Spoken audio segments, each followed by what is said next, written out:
हमारे संयोजक हैं आज के इस कार्यक्रम के, है ना। ऐसा कोई गवर्नमेंट प्रोटोकॉल था नहीं कि यहाँ पे मनाना हमारे लिए अनिवार्य हो, लेकिन हमारे नायब तहसीलदार साहब, इन्होंने एक भरसक कोशिश की, अपनी तरफ से एक प्रयास किया। और तालियां, बच्चों की सिर्फ तालियों की आवाज आ रही है, बड़ों की नहीं आ रही है।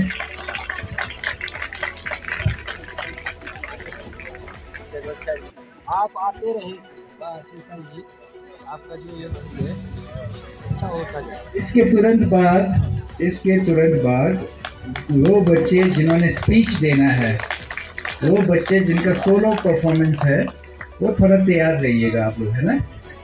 जिनका स्पीच है, जिनका सोलो परफॉर्मेंस है, वो लोग अपना स्पीच या अपना परफॉर्मेंस तैयार रखिएगा। तालियां साथ में बजती रहनी चाहिए।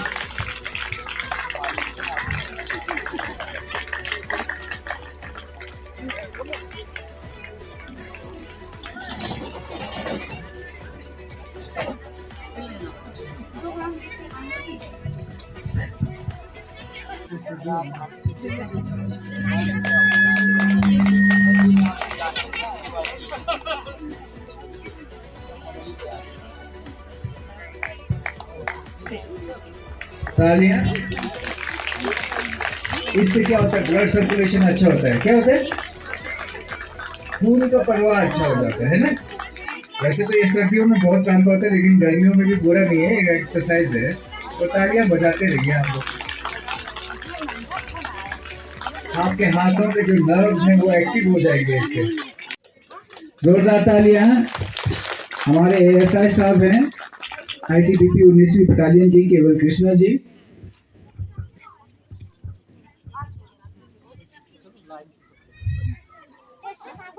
फिर हमारे जेपी लियो के प्रधान श्री नमगेल जी हैं। जोरदार तालियां आपके तरफ से। तालियों के साथ इस मंच का सम्मान होता रहना चाहिए। प्रिंसिपल हैं हमारे गवर्नमेंट सीनियर सेकेंडरी लियो के, और श्री मोतीलाल जी, असिस्टेंट इंजीनियर INPH डिपार्टमेंट, जिसको वर्तमान में हम जल शक्ति विभाग के माध्यम से जाने जाते हैं। हमारे जे साहब हैं संदीप जी, जल शक्ति विभाग के। 19वीं बटालियन के हमारे ITBP के जवान।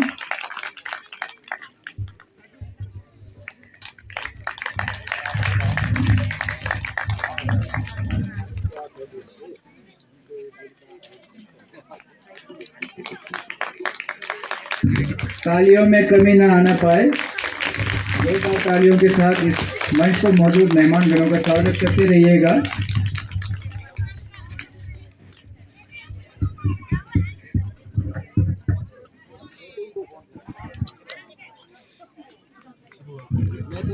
प्रधान है जीपी हांगो की।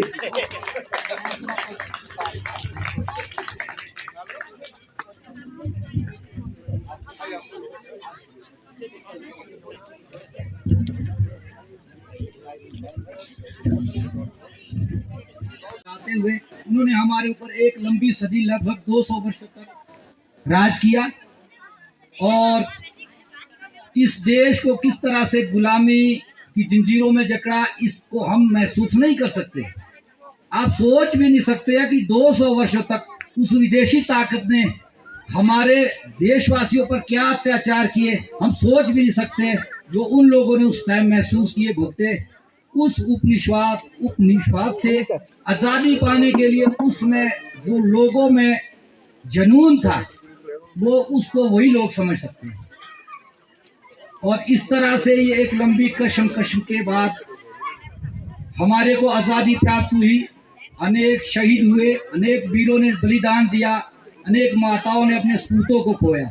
इस तरह से हमें फलसफा क्या हुआ कि 1947 में देश से आज़ादी मिली। और इस आज़ादी की साथियों हम लोगों ने बहुत कीमत चुकाई है, जिसका वर्णन करना कठिन है। आज़ादी का फलसफा ये हुआ कि देश का बंटवारा हो गया, और उस बंटवारे में करोड़ों लोगों का कत्लेआम। बहुत से लोग हैं जिनको ये पता नहीं है कि आज़ादी कैसे हुई और कितने लोगों का कत्ल शरेआम हुआ। इस फलसफा ये हुआ आज़ादी का कि देश बट गया और जो एक भारतवर्ष दूसरा पाकिस्तान। इसलिए हम इस तिरंगे को भी नमन करते हैं। और आप सभी जानते हैं आज 15 अगस्त है और जो संभव हुआ हमने यहाँ आयोजन किया और हमने रिक्वेस्ट की अपने श्री उलन कॉटन जी से कि वो हमारे मुख्य अतिथि आए। उनका मैं आपको तो मालूम नहीं, लेकिन हमें एक दुख है कि वो जा रहे हैं, उनकी पदोन्नति है। सुख है कि वो हमारे बीच आए और इस शुभ अवसर पर हमारे आईपीएच के एक्शन साहब भी सौभाग्य से आए और बाकी सभी प्रतिनिधिगण हैं और अन्य कर्मचारीगण हैं। सब ने सहयोग से जो है इस मंच का संचालन किया और हमने ये कार्यक्रम का आयोजन किया। तो मैं ज़्यादा ना बोलता हुआ ज़्यादा विचार तो देश की आज़ादी पर मैं निवेदन करूंगा अपने आदरणीय एसडीएम महोदय साहब से कि वो अपने विचार रखेंगे। और मैं विशेष तौर से समीर जी का भी धन्यवाद करता हूँ, वो हमारे को स्नेह दिया करते हैं जब जब यहाँ हम आयोजन करते हैं।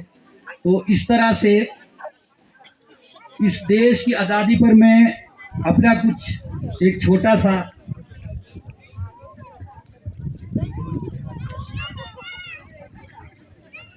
निवेदन है कि गौर फरमाइएगा। कौन कहता है तुम्हारी रगों में खून नहीं है? कौन कहता है तुम्हारी रगों में खून नहीं है? वतन पर मर मिटने का दिलों में जुनून नहीं है। कौन कहता है तुम्हारी रगों में खून नहीं है? वतन पर मर मिटने का जुनून नहीं है। रातों को जाकर रक्षा करना सरहदों की, वरना किसी की जिंदगी में सुकून नहीं है। पुरानी जंजीरों को हम तोड़ चुके हैं, क्या देखे उस मंजिल को जो छोड़ चुके हैं। चांद के दर पे जा पहुंचा है जमाना, नए जगत से नाता हम भी जोड़ चुके। तू रख हौसला कि मंजर भी आएगा, प्यासे के पास चलकर समुंदर भी आएगा।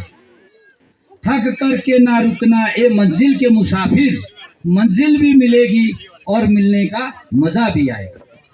तो मैं मंच का संचालन करने के लिए समीर जी का धन्यवाद करता हुआ समय की कमी का अभाव के कारण मैं समीर जी से निवेदन करता हूं कि वो माइक का संचालन विधि पूर्वक रखे।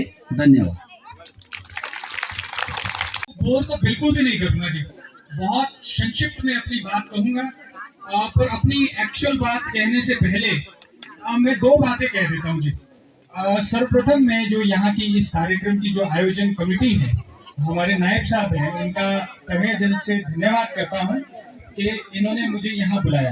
नंबर 1। नंबर 2, इन्होंने बुलाया, मुझे लगा हंगरंग वैली 400-500 लोग फुल हैं, 20-30 लोगों की भीड़ होगी, क्या ही जाना है ना जी। पर अब यहाँ आके बच्चों का कार्यक्रम देख के, महिला मंडली का कार्यक्रम देख के मुझे ऐसा लगता है कि अच्छा हुआ कि मैं आ गया, अन्यथा ये सुअवसर मेरे हाथ से जो है वो छूट जाना था। ऐसा बहुत रेयर होता है जी। लगभग 2 साल की अवधि मुझे किन्नौर में सर्व करते हुए हो गई है। स्टार्ट मैंने भावानगर में वीडियो के तौर पे किया था 1 साल। बहुत से कार्यक्रम किन्नौर में देखे। वो बहुत रेयर हुआ कि मुझे कभी फोन से जो है, अपने जेब से जो है फोन निकालने की आवश्यकता पड़ी हो और जरूरत महसूस हुई हो कि मैं कुछ रिकॉर्डिंग करूं, जो सामने प्ले किया जा रहा है उसकी रिकॉर्डिंग करूं। परंतु आज आपने शायद नोटिस किया होगा, मैं 5-6 बार बच्चों की जो है अलग अलग डांस एक्टिविटीज वगैरह की जो है वीडियोस बना चुका हूँ। सो इसके लिए आप बच्चे लोग जो भी आप लोगों ने यहाँ कार्यक्रम किया, बहुत ही शानदार, बहुत ही उम्दा। मैं आइडिया लगा सकता हूँ कि तकरीबन 7 साल से उम्र से लेकर 17 साल तक की उम्र के यहाँ बच्चे अलग अलग जो है डांस और अभी ये सिंगिंग करके गए हैं, ग्रुप सिंगिंग करके गए हैं। जब हम आपकी आयु के थे बच्चे तो हमारी इतनी हिम्मत नहीं पड़ती थी, है ना जी। अंदर वो दिल में हाथी कूद फांद करने लगते थे जैसे ही हमें ये कहा जाता था कि आप इतनी ऑडियंस के सामने कुछ जाके पेश कीजिए, कुछ जाके करके आइए, है ना जी। तो बच्चों आपको बहुत बहुत बधाई। अच्छा जी, अब आते हैं मेन आज के मुद्दे पे आते हैं जी। आज ये जो त्योहार, ये जो हर्षोल्लास हम मना रहे हैं, इसके पीछे एक वजह है। वो क्या वजह है, कोई बच्चा बताएगा? हम बच्चे क्यों यहाँ इकट्ठे हुए हैं? बच्चों में से बता दे कोई, इधर से कोई बच्चे, इतने बच्चे बैठे हैं, इधर बच्चे बैठे हैं, क्या है बच्चों आज खास क्या है? आजाद हुआ था, बहुत अच्छे। और कोई बच्चा बताएगा क्या है? बस नाच गाने से मतलब है हमें साथ, बाकी हमें मालूम नहीं, ऐसा कुछ? अच्छा, चलिए मैं आपको संक्षिप्त में बता देता हूँ बच्चों। तारीख थी 15 अगस्त 1947, जब ये देश आजाद हुआ था। आजादी को इंग्लिश में फ्रीडम कहते हैं, इंडिपेंडेंस कहते हैं, और यकीन जानिए फ्रीडम इंग्लिश का शब्द और आजादी जो शब्द है, दोनों में बहुत फर्क है। आजाद हम एक ये भी तरीका है कि आज आपका जब मन करता है, जहां मन करता है आप झूम जाते हैं, जहां मन करता है, जो मन करता है खाते हैं, पीते हैं, ट्रैवल करते हैं, फिजिकली आप बिल्कुल आजाद है। एक आजादी वो होती है। दूसरी आजादी मानसिक तौर पे क्या हम आजाद हो पाए हैं आज भी? आजादी सिर्फ अंग्रेजों से या मुगलों से नहीं होती है। आजादी समाज में जो प्रचलित कुरीतियां हैं, क्या उन कुरीतियों से हम जो है आजाद हो पाए हैं? आज हम 78th इंडिपेंडेंस डे मना रहे हैं, क्योंकि आज ये हम लोगों के लिए मंथन का विषय है।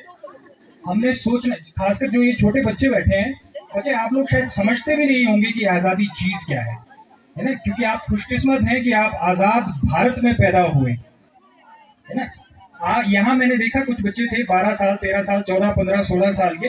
मैं आपको एक 12 साल के बच्चे की कहानी सुनाता हूँ।